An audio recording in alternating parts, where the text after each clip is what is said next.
Hello, everyone. Carter Krishna here for the Florida Soccer Report. Wanted to talk for a moment about the Tampa Bay Suns' new stadium. Congratulations to them. Congratulations to them for the third or fourth time. I'm congratulating them for winning the USL Super League title, the initial Super League title. This stadium project, which is part of a larger potential build-out in Ybor City, which will revitalize that area, is really, I think, critical for soccer in the area, because USL is also probably going to relocate their headquarters from the West Shore neighborhood of Tampa, where it is currently. It's near, kind of close to Tampa International Airport, to this new retail and entertainment district. And as someone who is almost a lifelong Floridian, I can tell you, entertainment, arts, entertainment, that sort of stuff is not something I ever associated with Tampa, right? If you were in the Bay Area and you wanted that, you went to St. Petersburg, you went to Clearwater, quite frankly. So it's really good, I think, also to see Tampa, and it started with Channelside and Jeff Vinnick and the arena downtown where the Tampa Bay Lightning play. And now Ybor City, potentially. Really, it's good to see Hillsborough County and Tampa revive itself, because, as I said, I'm from an era where St. Petersburg was kind of the more desirable location for arts and entertainment, which gets me to the subject of the Tampa Bay Rowdies. When the Rowdies crossed the Bay in 2011 and left Steinbrenner Field for Al Lang Stadium, I was a big proponent of it internally at the NASL. I was, admittedly, I can admit this now, 14 years later, I was pushing it internally. When there was some discussion, should we do it, should we not? I was pushing it. I thought it was absolutely the right move. I felt it was the right move since then. And it was always sort of a temporary move, though, is what I want to stress. So I think the desire had been to get the Rowdies to St. Pete, get them into a place where they controlled revenue, they could control dates a little more easily, and there was a potential to then sit for a while you could explore a permanent stadium solution either in St. Petersburg or Tampa, more likely in St. Petersburg at that point. Then Bill Edwards buys the team. Bill Edwards owned some Mahaffey Theater. He owned the Sundial. He had a lot of business interests in downtown St. Pete. So when he buys the team, Al Lang is renovated, and the Rowdies become a permanent fixture there. That's fine. That's fine. The entertainment options around Al Lang and Al Lang itself, all owned by the same person, there's synergies there. The Tampa Bay Rays buy the team from Bill Edwards in 2018 or 19, and it's okay for a while, but now I think it's gone bad. It's gone really bad, in my opinion. And okay, let me say this: when Daniel Forrestine published an article about a month ago, an op-ed about the Rowdies needing to be sold, I got more pushback on that piece of published work than anything we've had on Beyond the 90 since we launched. There has been controversy about some things I've written, some things Jonathan Starling's written, reports, maybe some pushback from individuals, specific individuals associated with certain clubs, whatever.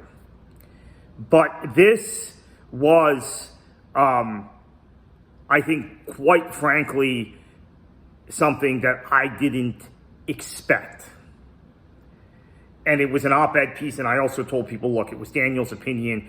Will you pull the piece? No, I won't pull the piece. No chance. There are some people who obviously think the Rays ownership has done a great job with the Rowdies. You could say that 2020 and 2021 were great seasons for the Rowdies. 2023 had the prospect of being a great season for the Rowdies. Neil Collins walks out in the middle of the season, goes to Barnsley, but obviously they still are within a match of winning the Players' Shield. And what happened in the playoffs against Birmingham, that's a crapshoot, right? That can happen. But there had been smart buys on the players' side. But was there the sort of investment in the other sort of infrastructure around the football club? And they secured a training ground. I think it's all very important. A really good training ground, by the way. But, these things have lifespans. And so the initial reaction to Daniel's piece was, you need to pull the article.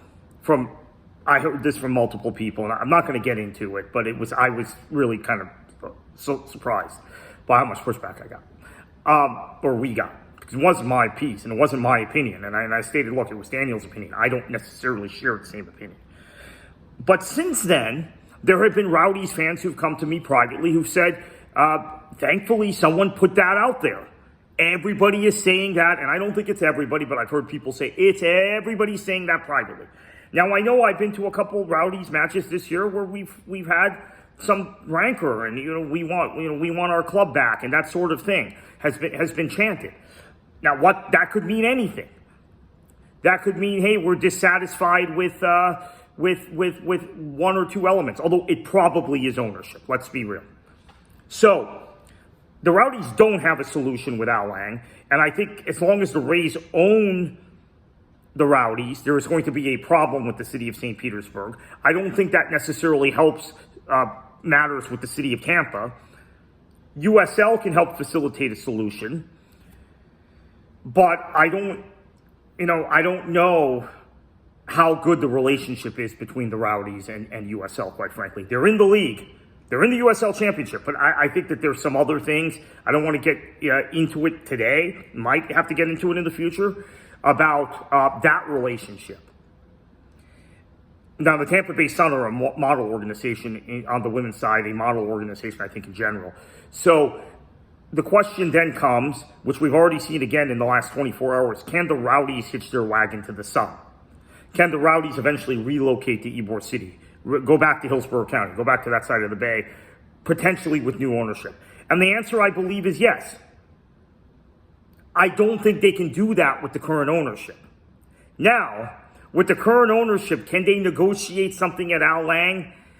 It may not be favorable. They could. I said that they're going to have a problem there if they continue to be owned by the Rays. And I think they are, but that doesn't mean you can't extend the lease under more unfavorable terms. And the city feels like they put some money in to renovating Al Lang or fixing it after Helene did a number on the facility. Now they have to get to the I almost called it the Suncoast Dome. Sorry. What is the Sun? Was it called the Suncoast Dome at one time? Then Thunderdome to Tropicana Field, to the Trop. Or is the Suncoast Dome at USF? There is a Suncoast Dome. There was a Suncoast Dome in the Tampa Bay area. That's extraneous. Now the city is having to pay for that. So the Rowdies need a solution, and I'm not going to quibble necessarily with what the Rays have done prior to the last 18 months, because very clearly 2020 and 2021, the Rowdies, I think, were the best team in the USL Championship both seasons. They didn't win a title out of that. 2020 canceled because of COVID. They were hosting. 2021, they hosted and got beat in a smash and grab by Orange County. 2023, arguably, they were the best team in the league, in my opinion. They had, coaching difficulties, right? They had, not only did Neil Collins leave, but Stuart Dobson had to take over for a few matches because Nicky Law didn't have his paperwork, his visa in order to become a coach after being a player, right? So he had to go back to the UK, all of that. 2024, I think there were unevenness, but Robbie Nielsen got sacked, right? They were still, I think, one of the best teams in the league until problems struck, right, with both hurricanes. So it's really this year, although last year there was a troubling pattern we've talked about before of the Rowdies selling players and not really buying adequate replacements or taking guys on loan, which, I from a business standpoint, I kind of agree with that, because I think it's tough to monetize commodities in this league, and we're seeing teams scale back on spending. Maybe none as dramatically as Tampa Bay, but we're seeing teams scale back on spending on the player side. Although I think the Rowdies' budget this season is not that much lower than it was last season. I think maybe they've gotten unlucky with injuries, and maybe some of the player choices haven't been the greatest. That you can argue about, right? That they stuffed a few positions, and then the attacker position, they're really relying on 2 academy players in Bustali and Rodriguez, right? And they have another one that's out on loan, another academy product who's a striker who's in Columbus, right? Columbus 2, or the MLS Next Pro Columbus affiliate.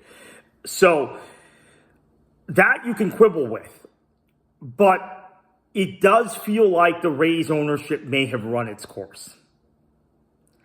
And so I'm not advocating, I'm not going to come out and advocate like Daniel did in that op-ed that they must be sold, but I do think the potential of them being sold has to be on the table, particularly now that there is going to be a stadium solution for the Tampa Bay Sun, who kicked the ball 14 years after this version of the Rowdies first kicked the ball. And the Rowdies don't have a stadium solution. So, and the Rays have not advanced toward a stadium solution. Now, they did get a training ground solution, which I think a lot of people outside the game don't realize how important that is. So I do think that's important. And I do think Al Lang potentially was a stadium solution for the Rowdies if Bill Edwards had remained the owner. But he didn't. So I think all options have to be on the table. That includes the Rays maintaining ownership and working something out with the city of St. Petersburg on this club specifically. Maybe they sell the baseball team to someone in Orlando or someone in Charlotte or someone in, I don't know, Montreal. I've heard all kinds of San Antonio. Orlando seems to be the hot one now, but that could change. It could be Charlotte next week. It could be Nashville next week. So, that's where I am. And I think that this is an ongoing conversation we're going to continue to have.